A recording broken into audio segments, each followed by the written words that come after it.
voltou às 9, meio-dia, às 3 da tarde, às 5 da tarde, e todos aqueles que ele encontrou desempregados, ele mandou para a sua vinha, e depois a todos pagou com uma moeda de prata. Porque Deus não nos dá o que nós merecemos, mas nos dá o que nós precisamos. Domingo passado, nós ouvimos outra parábola da vinha. E aí precisamos aqui recordar o contexto, porque o contexto da parábola de hoje é o mesmo do contexto da parábola de domingo passado. Jesus anunciou seu evangelho a partir da Galileia, do norte de Israel. E da Galileia, Jesus veio caminhando e chegou até a Judéia, onde está Jerusalém. E agora Jesus está no pátio do templo, o lugar mais importante do mundo para os judeus. O lugar de onde só sobrou aquele muro externo que hoje nós conhecemos, chamado Muro das Lamentações. Jesus está ali dentro do pátio do templo, e Jesus continua anunciando o mesmo evangelho que ele começou a anunciar lá em Nazaré da Galileia. Lembram que Jesus começou o seu evangelho lendo o livro do profeta Isaías na sinagoga de Nazaré? Quando ele foi lá buscar no capítulo 61 do profeta Isaías e leu: o Espírito do Senhor ungiu-me para anunciar a boa nova aos pobres, proclamar a libertação dos cativos, a recuperação da vista aos cegos, os surdos vão ouvir, os mudos vão falar, os coxos vão andar, e a toda a humanidade o Senhor está oferecendo um ano de graça, um ano da graça, um ano de abundância de vida. É isso que Jesus veio anunciando, desde a Galileia até o pátio do templo de Jerusalém. Mas chegar no pátio do templo e dizer que Deus é a favor dos pobres, que Deus cura os feridos, que Deus liberta os cativos, aqueles que estão na prisão, enquanto o templo de Jerusalém era o templo de Jesus, não só um centro religioso. O templo de Jerusalém era mais ou menos o que nós hoje, a relação que nós temos hoje, com muita diferença, mas uma parecida com o Santuário Nacional. Todos peregrinavam ao templo de Jerusalém. O templo de Jerusalém era enorme, tinha vários pátios. O pátio onde os gentios entravam, depois o pátio onde só os judeus entravam, depois outro pátio onde só os homens entravam, e depois então o santuário. Dentro do santuário, o Santo dos Santos, onde só entrava um sacerdote uma vez ao ano. Era o centro religioso do Oriente, mas não só. O templo de Jerusalém tinha se tornado, especialmente depois do exílio da Babilônia, no banco central do Oriente. Todas as relações comerciais passavam pelo templo de Jerusalém. Ele se tornou, além do lugar da exploração religiosa, da exploração do sentimento religioso do povo, por essa exploração, ele se tornou o sinal do lugar do poderio econômico do templo de Jesus. Por isso, o Evangelho de Jesus, a boa notícia de Jesus, incomodou deveras os poderosos do templo. Só que ele antes incomodava falando lá na Galileia, lá no desceu do norte e deu de anunciar esse mesmo evangelho aqui dentro do templo, no pátio. E o que fazem os mestres da lei, os anciãos? Saem do templo, coisa que eles raramente faziam. Saem do templo e vão ter com Jesus lá no pátio e dizem assim: como é que você vem dizer essas coisas aqui? Nós estamos ensinando aqui no templo há séculos que quem nasceu com deficiência é desgraçado. Nós estamos ensinando aqui há séculos que quem sofreu algum acidente, que quem tem alguma limitação é castigo de Deus. Nós estamos ensinando aqui há séculos, que bandido bom é bandido morto, ou pelo menos na cadeia. E agora você vem dizer que Deus está libertando os cativos, que Deus está do lado dos pobres. Pobreza é desgraça, nós sempre ensinamos isso aqui. Agora você vem dizer que os pobres são os prediletos de Deus? Como assim? Quem te deu autoridade? Essa era a pergunta. Quem te deu autoridade para ensinar esse evangelho? E foi a essa pergunta que os anciãos e os mestres da lei fizeram a Jesus, que ele respondeu com essas duas palavras, a de domingo passado e a deste domingo. Domingo passado, o pai que manda os filhos trabalhar na vinha. Um diz, não quero, mas depois se arrepende e vai. E o outro, muito educado, bonito, diz, sim, Senhor, faz até uma vinha, pai, mas não vai. E Jesus, como ele raramente responde perguntas, ele sempre faz novas perguntas, ele perguntou aos mestres da lei, qual dos dois fez a vontade do Pai? E eles tiveram que admitir que foi aquele que disse não, mas foi. Por quê? Porque eles, os judeus, eram o outro filho, o escolhido, o que recebeu os mandamentos, o que fez a aliança, mas que não cumpriu a vontade de Deus. Jesus desmascarou a hipocrisia deles. Como se não bastasse, Jesus continua dizendo aquilo como o Evangelho de hoje começa. Escutem essa outra palavra. Não acabei ainda não. Escutem essa outra. Tem mais uma. E ele conta a parábola de hoje, dos vinhateiros homicidas. Aqueles a quem o Senhor arrendou a meia, não é assim que fala?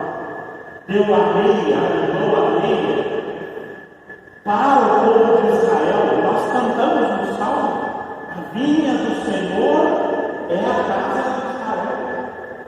Deus plantou essa vinha com todo o carinho, diz o profeta Isaías na primeira leitura, selecionou as mudas, eram mudas selecionadas. Plantou uma encosta fértil, cercou, fez uma cerca para que os animais não invadissem, construiu uma torre de guarda, fez um lagar para esmagar as uvas, já quando ele tinha plantado a vinha. Ele não esperou nem a vinha crescer. Ele tinha tanta certeza de que aquela vinha daria frutos ótimos, que ao plantar a vinha, ele já fez um lagar para esmagar as uvas. Mas o que essa vinha deu? O profeta Isaías diz que a vinha deu frutos selvagens. Jesus, no Evangelho, diz que essa vinha deu frutos, mas que esses frutos foram roubados pelos vinhateiros.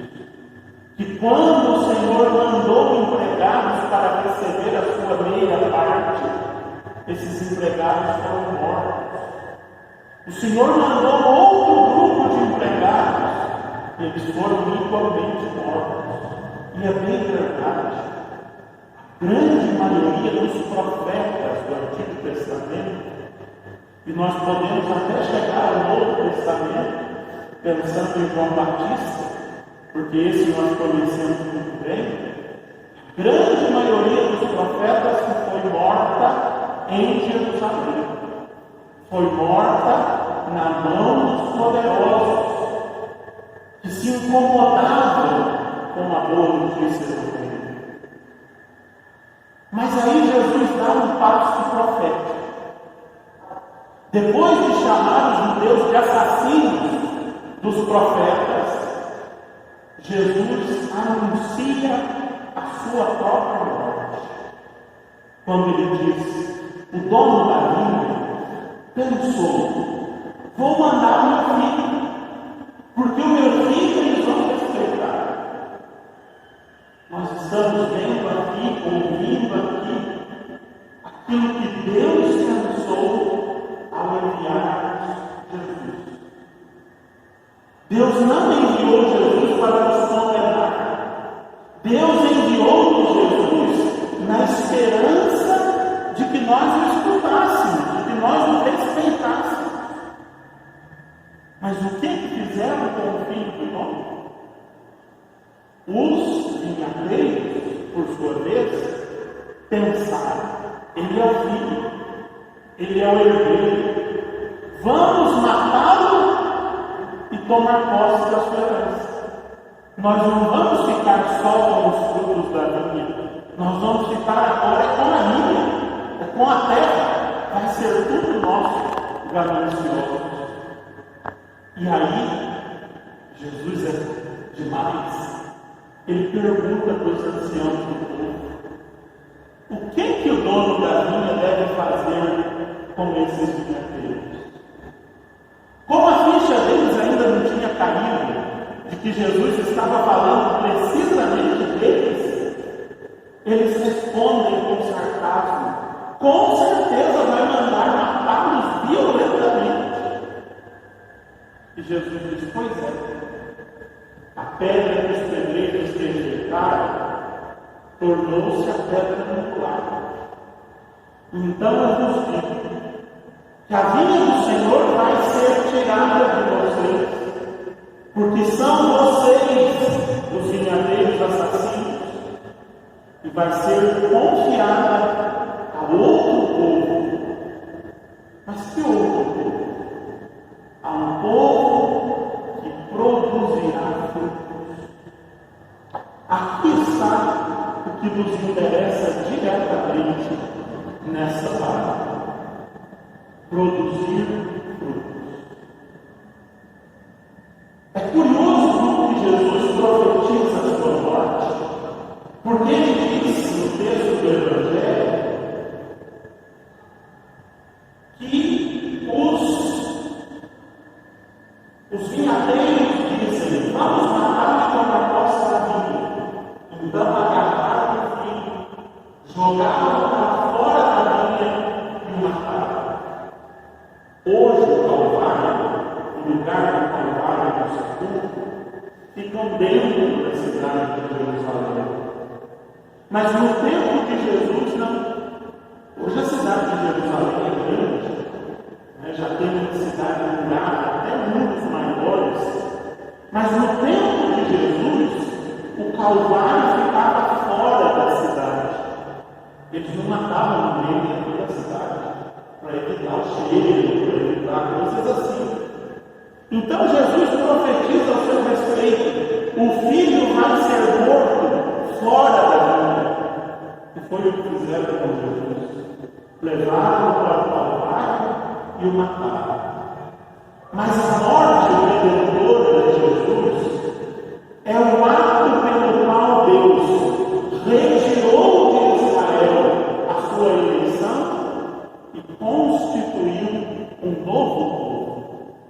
Se o povo do Antigo Testamento estava constituído sobre as 12 tribos de Israel, o povo novo de Israel está constituído sobre os 12 apóstolos. Se Se nós cantamos no Salmo que a vinha do Senhor é a casa de Israel, agora nós podemos dizer, até com certo orgulho, a nova vinha do Senhor é a igreja.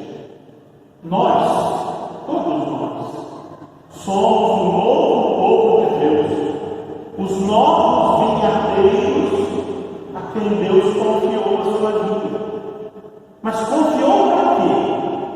Para que nós produzamos frutos. Se nós não produzirmos os frutos esperados, e eu espero que seja bem entendido, que a esperança de Deus ao plantar a vinha era tão grande, que ao plantar ele já fez pagar para espremer as vinhas. Deus tem uma enorme esperança em nós, que nós produzamos os frutos que Ele espera, não os frutos que nós queremos, os frutos que Ele espera de nós. E o profeta Isaías nos ajuda a entender que frutos são estes. O profeta Isaías, no final da primeira leitura, dizia: eu esperava a justiça e eis a injustiça. Eu esperava a bondade e eis a iniquidade. O que Deus espera de nós? Deus espera a justiça, Deus espera a bondade, Deus espera a solidariedade, Deus espera de nós tudo que é bom. E aí é São Paulo, na segunda leitura, que nos ajuda, dizendo assim: quanto ao mais, irmãos, ocupai-vos com tudo que é verdadeiro, respeitável, justo, puro, amável, honroso, tudo que é virtude, ou de qualquer modo mereça louvor. Praticai o que aprendestes e recebestes de mim, ou que de mim vistes e ouvistes. É isso que Deus espera de nós. Que nós tenhamos atitudes louváveis e não atitudes reprováveis. Que nós produzamos frutos que mereçam louvor e não que mereçam ser escondidos. Que nós nos empenhemos naquilo que nós podemos fazer diante de todos e que vai receber o aplauso de todos, e não naquilo que nós temos que fazer às escondidas. Deus espera de nós frutos doces, agradáveis ao paladar, e não uvas selvagens. Para terminar, eu gostaria de lembrar que hoje, 4 de outubro, é dia de São Francisco de Assis, o padroeiro da ecologia. E o dia 4 de outubro marca o encerramento de uma iniciativa ecumênica lá dos Padres do Oriente, que começou no dia 1º de setembro. Todos os anos, do dia 1º de setembro ao dia 4 de outubro, as igrejas cristãs e muitas outras pessoas de boa vontade celebram o jubileu da terra, o tempo da criação. Um tempo que os nossos irmãos do Oriente chamaram a atenção para que nós pensemos como é que nós estamos cuidando desta vinha que o Senhor nos confiou, que é a nossa terra. Vocês já pararam para pensar que a terra, sem nós humanos, ela sobrevive. Mas nós humanos, sem a terra, não sobrevivemos. Se nós formos extintos da face da terra, como foram os dinossauros, talvez a terra gere coisa melhor, como nos gerou depois que os dinossauros desapareceram. Mas se nós destruirmos a terra, nós ainda não conseguimos mudar para Marte, sabe? E capaz de nem caber todo mundo lá. Nós precisamos da terra, não é a terra que precisa de nós. E como é que nós estamos cuidando da terra? Nós precisamos fazer um grande exame de consciência, porque os sinais estão todos por aí. Só porque eu queria falar delas, elas se calaram. Mas todo mundo ouviu hoje o dia inteiro as cigarras, ouviu? Pois é. Por que nós temos tantas cigarras? Porque nós descuidamos da terra. 50 anos atrás, tinha tanta cigarra no Brasil? Não tinha, sabe por quê? Porque as pesticidas que são usadas hoje no café não eram usadas 50 anos atrás. As pesticidas que hoje se usam no café matam o besourinho que come naturalmente a larva da cigarra. Como nós matamos o besouro, ninguém come a larva da cigarra e a cigarra se multiplica. Antigamente tinha cigarra, mas não era esse tanto, né? Porque elas tinham um equilíbrio, elas viviam dentro de um equilíbrio. Nós intervimos no equilíbrio ecológico e tiramos o predador da cigarra e hoje nós temos uma superpopulação de cigarras. Veja o que nós estamos fazendo com a terra. Esse calorão existia 50 anos atrás, só quando a gente ia para a praia e ficava lá escorregado no sol. Eu me lembro, a primeira vez, com 5 anos de idade, que eu fui à praia, eu acho que foi a única vez que eu senti calor desses tantos, mas também fiquei um dia na praia e 5 dentro de casa de insolação. Né? Branco desse tanto, nunca tinha visto praia, fui e fiquei um dia, era para ficar uma semana. Né? Meu pai também é branco, no tanto. Fomos à praia e ficamos lá um dia inteiro no sol, né? Sem dormir nenhum cuidado. Depois ficamos essa semana dentro de casa, porque não aguentava sair. Não queria nem ver sol. Agora nós já temos esse calorão aqui. Por quê? Porque não estamos cuidando da terra.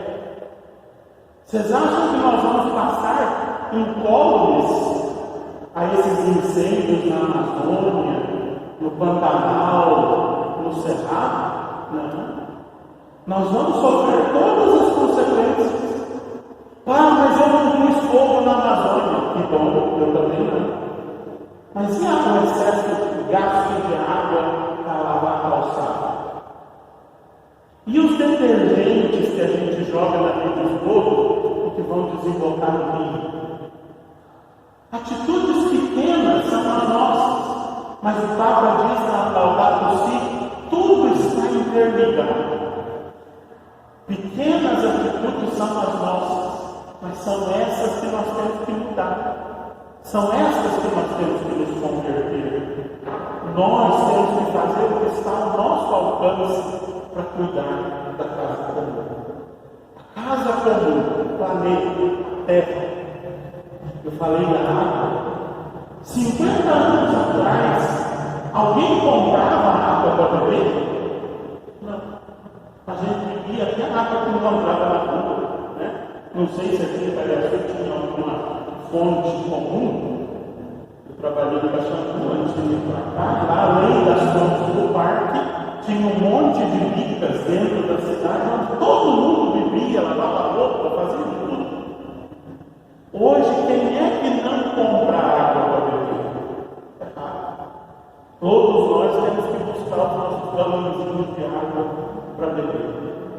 São consequências do nosso descuido com a casa comum, que nós vamos readaptando e não percebemos que precisamos mudar, que precisamos de novas atitudes, que precisamos produzir frutos. Os frutos que Deus espera, não os frutos que nós esperamos. Às vezes as nossas atitudes são para produzir os frutos que nós queremos. E quais os frutos que nós queremos? Que a gente lave rápido a calçada. Então é muito melhor pegar na manhã, acabou. Se a gente fosse varrer as folhas, se a gente fosse passar um pano molhado, ia ser muito mais demorado e sacrificado. e a gente quer tranquilidade. Então a gente liga a banheira, já parou. Ou então a gente quer lucro, né? Se a gente fosse mandar matar as pragas do café sem os agrotóxicos, a gente ia gastar muito mais. É mais fácil mandar dar lá um banho de agrotóxico, ficar pronto, fica mais barato, produz mais, e a gente tem lucro. O fruto que nós queremos é o lucro, é o bem-estar. Mas o fruto que Deus espera de nós é justiça, equidade, solidariedade, bondade, mansidão. São outros. Que Deus nos ajude a produzir os frutos que Ele espera de nós, porque se nós não produzirmos, vai ser muito triste Ele tirar de nós a sua vida. E eu quero terminar hoje fazendo uma pergunta para você pensar um pouquinho. Se hoje o Senhor te chamasse a prestar contas, quais os frutos que você tem para apresentar? Lembram de Caim e Abel, que traziam um cesto de frutos e outro a sua casa? Pois é, o que você vai levar? Quais são as uvas doces? Quais são os frutos que você, pessoalmente, já produziu e que pode hoje apresentar ao Senhor e dizer: aqui, Senhor, o Senhor me deu esses talentos, eu multipliquei-os e trago estes frutos. Oxalá ninguém de nós esteja enterrando os seus talentos, porque a todos nós o Senhor disse: